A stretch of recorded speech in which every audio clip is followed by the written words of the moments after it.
Você sabia que um dia Nabucodonosor, o poderoso rei da Babilônia, teve um encontro com Jesus Cristo? O que será que aconteceu com esse rei após o encontro de uma criatura orgulhosa com o Filho do Deus vivo? Ficou curioso para saber quando isso aconteceu? Então aperte os cintos e vamos viajar pelas páginas sagradas da Bíblia e desfrutar de mais um aprendizado incrível para o nosso crescimento espiritual diante de Deus. Se você é novo por aqui, inscreva-se em nosso canal e ative o sininho para receber todas as notificações sempre que eu postar um novo vídeo. Vamos para o vídeo. A história que vamos explorar hoje está registrada no livro do profeta Daniel, capítulo 3, e versículos de 1 a 30. Esse fato surpreendente aconteceu na Babilônia. Nessa época, a Babilônia era liderada pelo poderoso rei Nabucodonosor e tinha conquistado várias nações, consolidando-se como o maior império de sua época. A cidade de Judá também não escapou das conquistas de Nabucodonosor. Durante o reinado de Jeoaquim, rei de Judá, sob o comando de Nabucodonosor, a Babilônia sitiou Jerusalém. Após conquistar Jerusalém e prender o rei Jeoaquim, Nabucodonosor ordenou que alguns jovens talentosos e nobres da linhagem real de Judá fossem levados para a Babilônia. Esse evento ocorreu por volta do ano 605 a.C., durante o primeiro cerco babilônico a Jerusalém. Dentre esses príncipes levados como escravos para a Babilônia estavam Daniel, Hananias, Misael e Azarias. Na Babilônia, o chefe dos eunucos lhes deu outros nomes, a saber, a Daniel chamou de Beltesazar, a Hananias de Sadraque, a Misael de Mesaque e a Azarias de Abed-nego. Esses 4 jovens foram levados para servir na corte e submetidos a um treinamento especial de 3 anos para se tornarem conselheiros do rei e servirem no palácio. Daniel se destacou na Babilônia ao interpretar o sonho perturbador do rei Nabucodonosor. Ele foi o único capaz de interpretá-lo, revelando não apenas o sonho, mas também o seu significado. Esse ato estabeleceu a reputação de Daniel como servo do Deus Altíssimo e lhe rendeu muitas honras perante o rei. Vejamos o que está escrito em Daniel, capítulo 2, versículos 48 e 49. Então, o rei promoveu Daniel a uma posição elevada e lhe deu muitos presentes valiosos. Além disso, o fez governador de toda a província da Babilônia e o colocou à frente de todos os sábios da Babilônia. E Daniel pediu ao rei, e este estabeleceu sobre os negócios do reino a Sadraque, Mesaque e Abed-nego. Mas Daniel estava na porta do rei. Passado algum tempo, a Bíblia relata que Nabucodonosor ergueu uma estátua de ouro imponente no campo de Dura, na província da Babilônia. A estátua tinha uma altura de 60 côvados e uma largura de 6 côvados. Para fins de curiosidade e aprendizado, um côvado é uma medida antiga de comprimento, equivalente a 45 centímetros. Portanto, a estátua teria aproximadamente 27 metros de altura e 2,7 metros de largura. Essas medidas são encontradas em Daniel, capítulo 3, versículo 1. Então o rei Nabucodonosor mandou reunir todas as autoridades do seu reino, príncipes, prefeitos, governadores, conselheiros, tesoureiros, juízes, capitães e todos os oficiais das províncias, para que viessem à consagração da estátua que o rei Nabucodonosor tinha levantado. E o arauto apregoava em alta voz: Ordena-se a vós, ó povos, nações e línguas, quando ouvirdes o som da buzina, da flauta, da harpa e de toda a espécie de música, prostrar-vos-eis e adorareis a estátua de ouro que o rei Nabucodonosor tem levantado. E qualquer que não se prostrar e não a adorar será lançado dentro da fornalha de fogo ardente. Portanto, no mesmo instante em que todos os povos ouviram o som da buzina, da flauta, da harpa e de toda a espécie de música, prostraram-se todos os povos, nações e línguas, e adoraram a estátua de ouro que o rei Nabucodonosor tinha levantado. Porém, os 3 jovens judeus, Sadraque, Mesaque e Abed-nego, recusaram-se a se dobrar perante aquele ídolo e adorá-lo. Talvez você nunca tenha parado para pensar, mas o que Nabucodonosor fez ao levantar essa estátua e obrigar todos a adorarem será a mesma estratégia usada pelo anticristo na grande tribulação. Em Apocalipse, capítulo 13, versículo 15, está escrito: Também foi-lhe permitido dar espírito à imagem da besta para que falasse, e ordenou que todos aqueles que não adorassem a imagem da besta fossem mortos. O maior propósito do diabo sempre foi ser adorado. É por isso que ele tem tanta raiva daqueles que têm um coração sincero diante de Deus. Os servos fiéis são descritos como adoradores verdadeiros, comprometidos em dedicar suas vidas a Deus de maneira autêntica. Sua adoração desperta a ira do diabo, que se opõe fervorosamente ao plano divino. E esses jovens eram verdadeiros adoradores. Eles estavam dispostos a arriscar suas vidas para permanecerem fiéis a Deus. Alguns caldeus observaram que os 3 jovens não se prostraram diante da estátua e foram rapidamente informar ao rei Nabucodonosor. Os informantes tinham preconceito contra os judeus porque tinham inveja da posição privilegiada que eles tinham conquistado na Babilônia.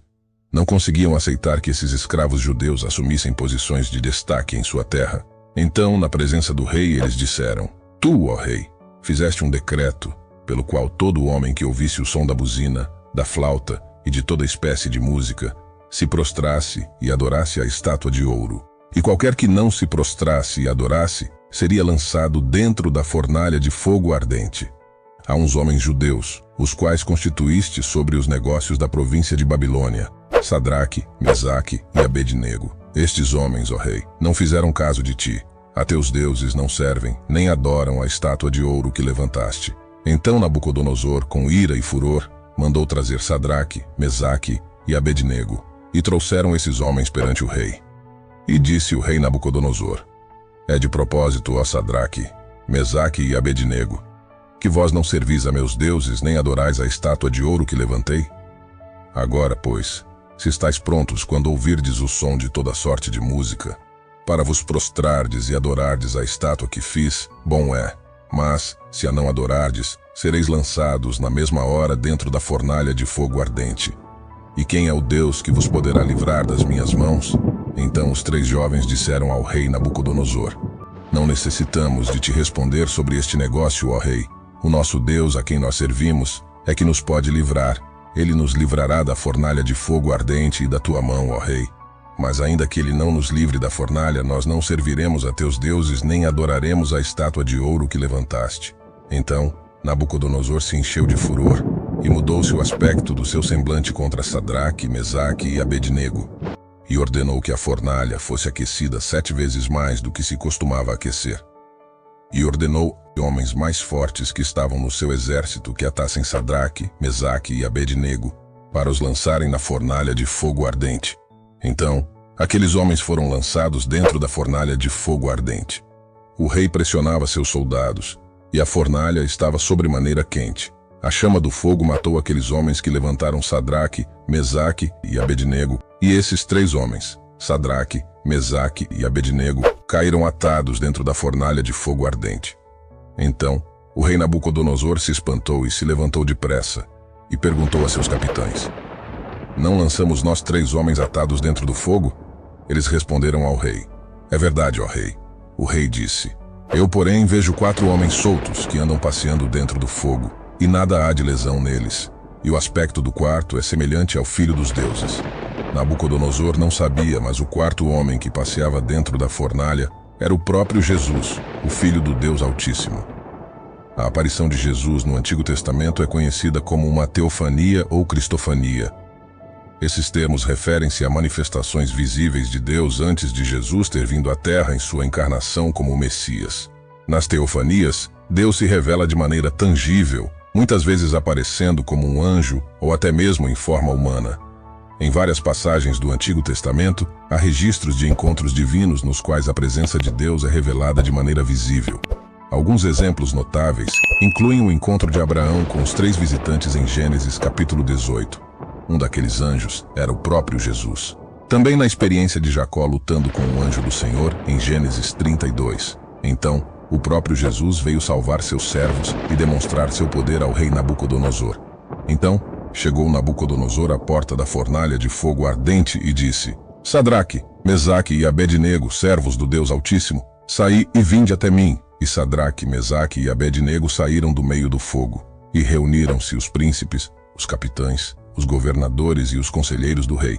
E contemplando esses homens, viram que o fogo não tinha tido poder algum sobre os seus corpos. Nenhum só cabelo da sua cabeça se tinha queimado, nem as suas capas se mudaram, nem cheiro de fogo tinha passado sobre eles. Falou Nabucodonosor, dizendo: Bendito seja o Deus de Sadraque, Mesaque e Abednego, que enviou o seu anjo e livrou os seus servos que confiaram nele, pois violaram a palavra do rei, preferindo entregar os seus corpos para que não servissem nem adorassem algum outro Deus, senão o seu Deus. Por mim, então, é feito um decreto pelo qual todo o povo, nação e língua que proferir blasfêmia contra o Deus de Sadraque, Mesaque e Abednego seja despedaçado, e suas casas se tornem um monturo, pois não há outro Deus que possa livrar como este.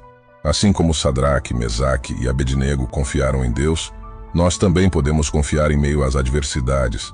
Muitos, quando estão passando por provações, abandonam sua fé e acabam se vendendo, se corrompendo por causa de cargos, riquezas, etc. Esses 3 jovens já tinham uma posição de destaque na Babilônia, porém estavam dispostos a abrir mão de seus privilégios na corte, pois não queriam perder os privilégios nos céus que os aguardavam. A fama passa, o dinheiro acaba, e o que permanece são as experiências. Eles optaram por trocar a glória do palácio pelas chamas da fornalha, e em resposta à fé inabalável desses 3 jovens, Deus os elevou à galeria dos heróis da fé. Bendito seja o nome do Senhor Jesus. Se você gostou, inscreva-se em nosso canal e ative o sininho para receber todas as notificações sempre que eu publicar um novo vídeo. Aproveite e deixe nos comentários de onde você está nos acompanhando, qual cidade, estado e denominação. Será um prazer interagir com você. Um forte abraço, um beijo no coração e que Deus abençoe sua vida.